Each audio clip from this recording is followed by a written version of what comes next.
Bismillahirrahmanirrahim. Assalamualaikum warahmatullahi wabarakatuh. Garuu dhiifama suuraa asiin olii isiniif dabarse kana mucayyoon Itoophiyaadha.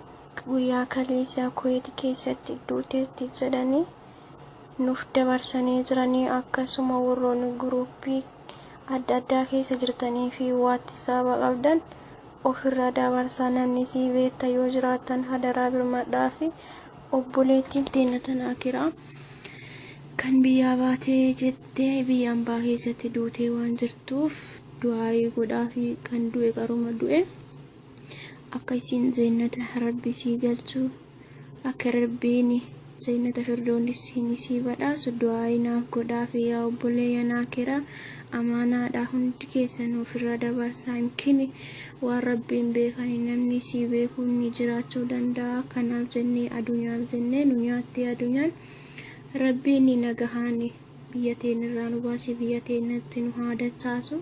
Akkasuma yaa obboleeyya naa kiraa, yaa obboleettii yaa kiraa waliin jibbina, wal jaaladhaa. Mee jaalala teessan waliif guddisaa.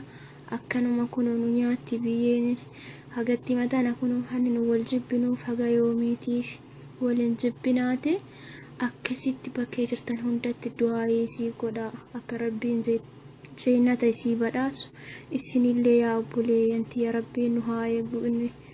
Inni nu jiraachise nuti seenu haa eegu. Nuuf ennee hin dandeenyu rabbiin nu haa eegu. Rabbiin guddate.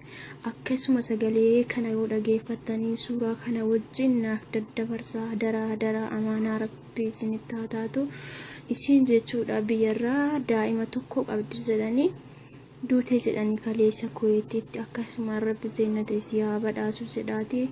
Du'aayii siif godhaa. Namni yookiin beeku ta'uu jiraachuu ni danda'a waan ta'eef akkasumatti waliif dabarsaa, wal jaaladhaa. Rabbi isin bira haa jiraatu bakkee jirtan hundatti.